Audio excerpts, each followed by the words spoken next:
नमस्कार, मैं हूँ स्मिता की रसोई में आपका स्वागत है। आज मैं रसकदम की रेसिपी शेयर करने जा रही हूँ। रसकदम एक ख़ास तरह की झारखंड की मिठाई है जिसकी ऊपर की परत मुलायम नरम होती है और उसके अंदर रस से भरा रसगुल्ला रहता है। बहुत ही स्वादिष्ट मिठाई होती है। सबको यह मिठाई बहुत पसंद भी है। इसे खोया कदम या खीर कदम भी कहा जाता है। वीडियो को कम से कम कट करके एक बेहतरीन रेसिपी देने की कोशिश कर रही हूँ। उम्मीद करती हूँ फ्रेंड्स कि आप सबको यह रेसिपी पसंद आएगी। रेसिपी पसंद आए तो लाइक कर देना, नहीं तो डिसलाइक कर देना। तो रेसिपी बनाना शुरू करते हैं। यहाँ मैंने सबसे पहले 1.25 लीटर दूध लिया है। 1 लीटर और 250 ml दूध है, पैकेट का दूध है। तो इसे मैं गैस पे चढ़ा देती हूँ बॉयल होने के लिए। पनीर फाड़ने के लिए मैंने यहाँ पनीर का जो पानी होता है मैंने इसे रखा था। 2 से 3 दिन रखने के बाद पनीर का पानी इस तरह से हो जाता है, तो इससे भी पनीर को फाड़ा जा सकता है। यदि आपके पास पनीर का पानी नहीं है तो आप विनेगर से भी पनीर को फाड़ सकते हैं। मैं यहाँ पनीर के पानी का यूज कर रही हूँ। दूध में उबाल आने वाला है तो हम किसी चम्मच से इसे चला देते हैं और अच्छी तरह से इसे उबाल लेते हैं। उबाल आने के बाद गैस के फ्लेम को ऑफ कर देंगे। अब पनीर के पानी को हम 2 से 3 चम्मच इसमें डालते हैं। एक बार अच्छी तरह से दूध को मिक्स कर लेते हैं। आप देख रहे हैं कि दूध थोड़ा थोड़ा फट गया है। अब इसमें बचे हुए पानी को भी धीरे धीरे करके डाल देते हैं और अच्छी तरह से फिर से मिक्स कर लेते हैं। दूध बिल्कुल अच्छी तरह से फट गया है और पानी भी अलग हो गया है और पनीर भी अलग। तो इसे 2 मिनट के लिए यूं ही छोड़ देते हैं। अब 2 मिनट हो गया है तो हम किसी छलनी में बर्तन के ऊपर रखते हैं और इसके एक्स्ट्रा पानी को हम निकाल लेते हैं। पनीर का 1/4 पानी पनीर में ही छोड़ देंगे। छलनी वाले पनीर को भी बर्तन में ही डाल देते हैं। अब मैंने यहाँ 1 लीटर ठंडा पानी का यूज किया है, बिल्कुल चिल्ड पानी है। तो अब हम इसी में इसे डाल देते हैं। एक बार पानी को मिक्स कर लेंगे और इसे 5 मिनट के लिए इसी तरह से छोड़ देते हैं। फिर से किसी बर्तन में छलनी को लगाते हैं और पनीर को अच्छी तरह से छान लेते हैं।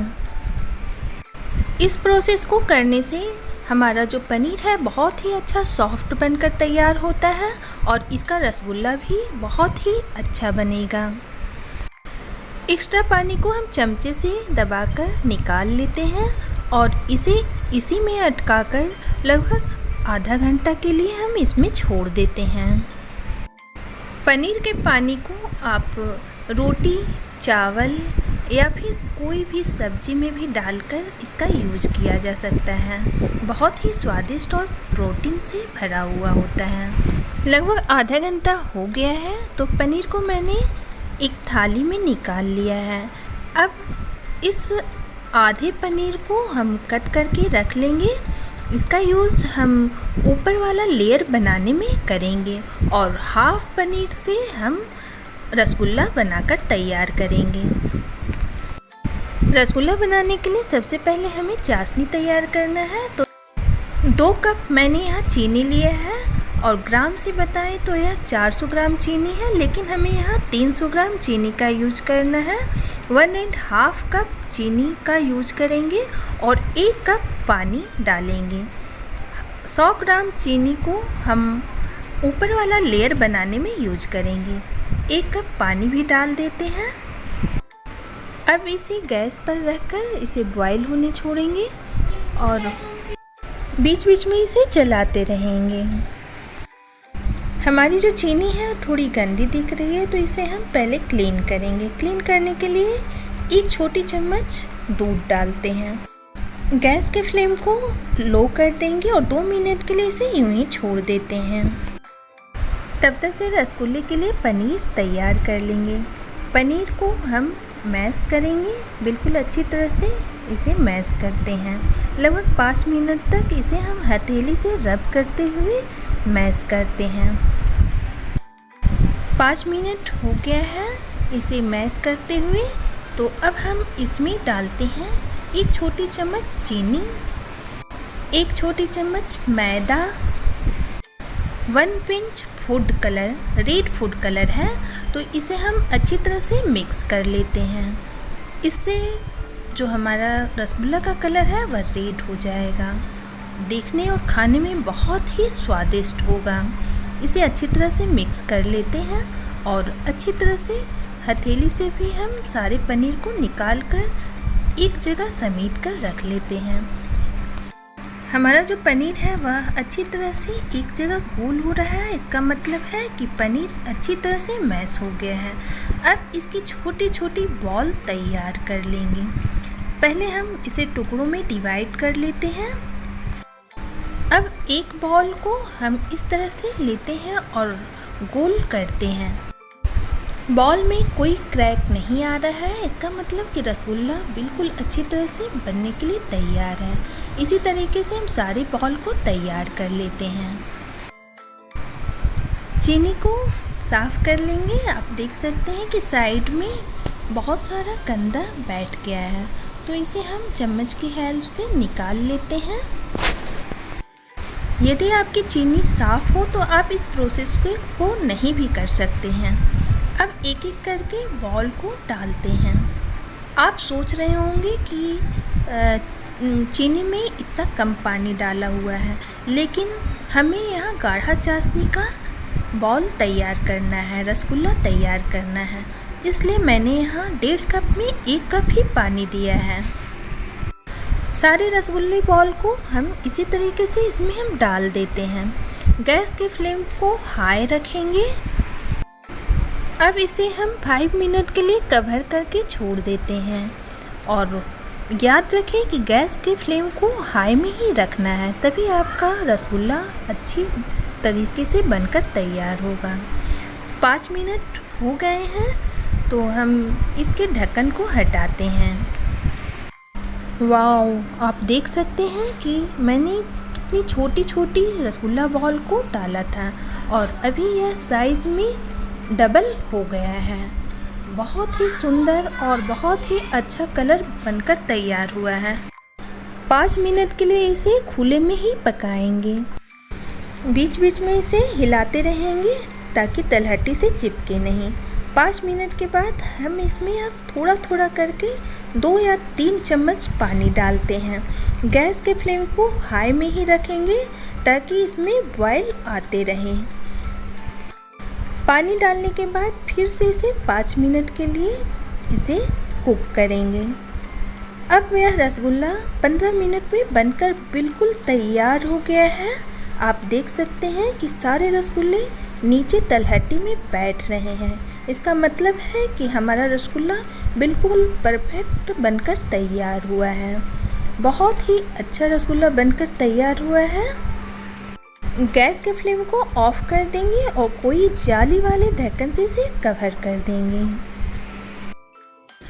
ठंडा होने के बाद इसे हम छन्नी में छान लेते हैं ताकि इसका एक्स्ट्रा रस बाहर निकल आए और रसगुल्ला बिल्कुल अच्छी तरह से बनकर तैयार हो जाए और सूखा हुआ हो ऊपर से और अंदर से जूसी हो। इसी तरीके से हमें रसगुल्ले को बनाना भी है। खीरकदम का ऊपरी लेयर तैयार करने के लिए हमें चाहिए 200 ग्राम खोआ, 100 ग्राम पनीर, 100 ग्राम चीनी और 3 छोटी चम्मच मैदा। खोआ हमारा बिल्कुल चिकना होना चाहिए और यदि आपका खोआ चिकना नहीं है तो आप इसे मिक्सर में भी चला सकते हैं। अब इसे हम कढ़ाई में डाल देते हैं। पनीर को भी थोड़ा मैश कर लेते हैं ताकि एक साथ हो जाए और अब इसे भी हम कढ़ाई में डाल देते हैं। साथ में हम चीनी डालते हैं और जो मैदा है इसे भी डाल देते हैं। मैदे की माप मैंने इसी चम्मच से लिया है। यह चम्मच हर किचन में अवेलेबल होता है। तो अब हम इसे गैस पर रखते हैं और लो फ्लेम पर ही इसे मिक्स कर लेते हैं। बस इसी तरीके से हमें इसे लो मीडियम फ्लेम पर लगभग 5 मिनट के लिए चलाते रहना है। आप देख सकते हैं कि थोड़ी देर के बाद चीनी मेल्ट होना शुरू हो गया है और 5 मिनट के बाद कुछ इस तरीके से इसकी कंसिस्टेंसी हो जाती है और 5 मिनट हमें इसी तरीके से और चलाते रहना है जब तक से कि यह जो खोआ बना रही हूँ वह कढ़ाई से बिल्कुल अलग होने न लग जाए। मैंने इसमें न कोई इलायची पाउडर या कोई एसेंस का यूज़ किया है। आप चाहें तो आप इसमें एसेंस भी डाल सकते हैं। विदाउट एसेंस का भी यह खीरकदम बहुत ही स्वादिष्ट बनकर तैयार होता है। बस इसी तरीके से हमें थोड़ी देर चलाते रहना है। जिस तरह हम पेड़ा तैयार करते हैं ना, बिल्कुल उसी तरीके से हमें इसे चलाना है। थोड़ी देर इसी तरीके से चलाते रहने के बाद आप देख सकते हैं कि इसकी कंसिस्टेंसी थोड़ी गाढ़ी हो गई है और अब इसे हमें 2 मिनट तक और चलाते रहना है जब तक से यह कढ़ाई छोड़ने न लग जाए। गैस के फ्लेम को आप अपने सुविधा के अनुसार कम या अधिक कर सकते हैं। अब यह बनकर बिल्कुल तैयार है। आप देख सकते हैं कि यह कढ़ाई में बिल्कुल चिपक नहीं रहा है। इसका मतलब है कि हमारा जो ऊपर का लेयर बनाने के लिए जो मैंने मावा तैयार कर रही हूँ यह बिल्कुल बनकर तैयार है।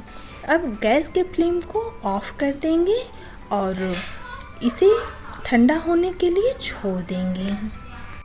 बिल्कुल ठंडा हो जाएगा तब तक से हम दूसरे प्रोसेस की ओर चलते हैं। सारे रसगुल्ले से रस बिल्कुल बाहर आ गया है तो मैंने इसे एक प्लेट में निकाल लिया है। यह बिल्कुल ठंडा हो गया है। इसकी आप कंसिस्टेंसी देख सकते हैं कि पहले से थोड़ी सी गाढ़ी हो गई है। अब इसे हाथ से अच्छी तरह से मिक्स कर लेते हैं। आज मैं 2 तरीके से खीरकदम बनाने जा रही हूँ। तो एक के लिए मैंने रोस्टेड पुस्ता दाना लिया है जिसे पॉपी सीड भी कहते हैं और दूसरे के लिए मिल्क पाउडर लिया है। खीरकदम बनाने के लिए सारी चीज़ तैयार है। तो खोआ का एक छोटा पोर्शन लेते हैं और इसे राउंड करते हैं, बीच में थोड़ा सा होल करते हैं और एक रसगुल्ला इसमें डाल देते हैं। चारों ओर से इसे कवर कर देते हैं। बिल्कुल अच्छी तरीके से इसे कवर कर लेते हैं और गोल लोई की तरह इसे हम रोल कर देते हैं। अब इसे सूखे मिल्क पाउडर में डालकर एक बार चारों ओर से राउंड कर देते हैं और हाथ में लेकर इसे एक जैसा कर लेते हैं। इसी तरीके से हम दूसरा भी तैयार कर लेते हैं और बीच में एक रसगुल्ला डालते हैं, चारों ओर से इसे कवर करते हैं और फिर से इसे राउंड शेप देते हैं। अब इसे हम पोस्ता दाना में डालेंगे। इसे हम पोस्ता दाना में डालकर एक बार इसे इसमें हिला देते हैं। इससे चारों ओर इसमें पोस्ता दाना चिपक जाएगा और देखने और खाने में बहुत ही स्वादिष्ट होता है यह मिठाई। तो अब हम इसे भी दूसरे प्लेट में रख लेते हैं। इसी तरीके से हम सारी मिठाई को बनाकर तैयार कर लेते हैं। यह बिहार और झारखंड की बहुत ही फेमस स्वीट्स है। इसे हमारे यहाँ खीरकदम के नाम से जाना जाता है। आपके यहाँ इस स्वीट्स को किस नाम से जाने जाते हैं तो आप इसे कमेंट्स बॉक्स में लिखकर ज़रूर बताएं। सारे खीरकदम को बनाकर मैंने तैयार कर लिया है। तो आधे को मैंने मिल्क पाउडर में राउंड किया है और आधे को पोस्ता दाना में राउंड किया है। इस तरीके से हमें सारी स्वीट्स को बनाकर तैयार कर लिया है और जो बाकी बचे हैं इसे भी हम राउंड कर लेते हैं और एक्स्ट्रा जो पोस्ता दाना है इसे हम निकाल लेते हैं। इसी तरीके से हमें सारे खीरकदम बनाकर तैयार कर लेने हैं। बिल्कुल एक ही तरह की चीज़ से 2 तरीके से मिठाई बनकर बिल्कुल तैयार है। यह खाने और देखने में बहुत ही स्वादिष्ट है। उम्मीद करती हूँ कि आपको यह रेसिपी बहुत पसंद आएगी। बनाने के बाद इसे आप 1 घंटे के लिए फ्रीज में सेट होने के लिए छोड़ दें। यहाँ मैं एक खीरकदम को कट करके दिखा रही हूँ कि कितना अच्छा बनकर यह खीरकदम तैयार हुआ है। बीच से हम इसे चाकू से काटते हैं। आप देख सकते हैं कि ऊपर वाला लेयर कितना सॉफ्ट है और अंदर बिल्कुल जूसी रसगुल्ला बना हुआ है। बहुत ही टेस्टी मिठाई बनकर तैयार हुई है। आप इसे किसी भी त्यौहार में बना सकते हैं। बहुत ही स्वादिष्ट मिठाई बनकर तैयार हुई है। उम्मीद करती हूँ कि आज की रेसिपी आप सबों को बहुत पसंद आएगी। यदि आप पहली बार मेरे वीडियो को देख रहे हैं तो सब्सक्राइब कीजिए स्मिता की रसोई को, प्रेस कीजिए बेल आइकन के बटन को लेटेस्ट वीडियो सबसे पहले देखने के लिए। फिर मिलूंगी एक नई और टेस्टी रेसिपी के साथ। Thank you, bye bye.